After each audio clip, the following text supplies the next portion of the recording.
Europe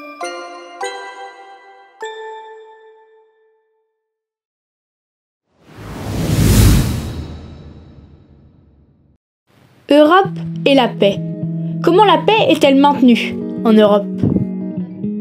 En 1945, après 2 guerres fratricides et meurtrières, l'Europe est dévastée, divisée. En effet, le continent européen fut le théâtre de 2 guerres mondiales qui ont ensanglanté le XXe siècle. La paix, soit l'absence de conflit, est donc un élément crucial à cette époque. Aujourd'hui, l'Union européenne compte un peu plus de 447 7 596 habitants. En 1951, la Communauté européenne du charbon et de l'acier voit le jour. Sur la base du plan Schuman, 6 pays signent un traité pour mettre en commun la gestion de leur industrie du charbon et de l'acier. De cette manière, aucun d'entre eux ne peut fabriquer seul des armes de guerre pour attaquer les autres. La CECA voit le jour. 6 pays représentent les États fondateurs de l'Union européenne. L'Allemagne, la Belgique, les Pays-Bas, le Luxembourg, l'Italie ou encore la France sont les États fondateurs de l'Europe jusqu'aux premiers élargissements des communautés européennes. Ils échangent entre eux et fondent l'Europe. En 1995, suite à la création de l'espace Schengen, un espace de libre circulation sans contrôle aux frontières, le passeport n'est plus obligatoire pour circuler en Europe. En 1999, l'Union européenne décide d'instaurer une monnaie commune, l'euro. Malgré de nombreux avantages tels que la facilitation des échanges commerciaux ou encore l'unification de l'Europe, cette monnaie sera source de débats et de conflits. Les différents pays de l'Union européenne partagent donc des critères économiques et politiques communs.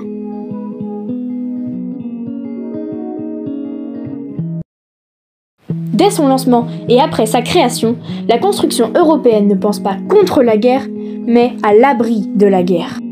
L'Europe est donc fondée. Et la paix, comment est-elle maintenue en Europe ? Faisons un retour en arrière.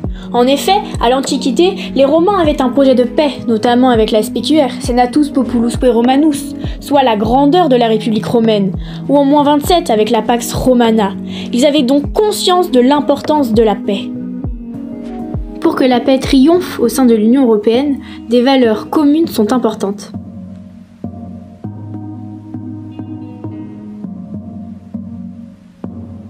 Depuis 1949, hommes et femmes ont servi la cause des Nations Unies depuis sa création.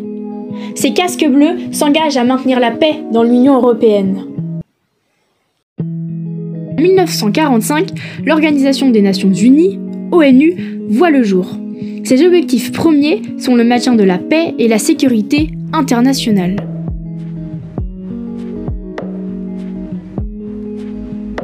L'arme nucléaire représente un danger, une menace, permettant le maintien de la paix. Aujourd'hui, un seul État membre de l'Union européenne dispose d'une force de dissuasion nucléaire. Seule la France a à ses côtés cette arme nucléaire.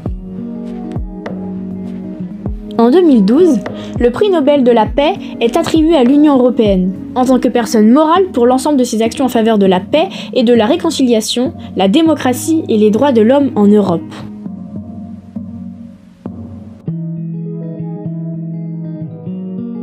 Le multilatéralisme est un concept utilisé par l'Union européenne, puisqu'il agit au niveau des relations internationales et permet le maintien de la paix et privilégie les rapports de chaque pays avec l'ensemble des autres pays.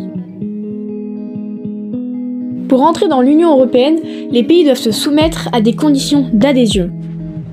En effet, ils doivent respecter la déclaration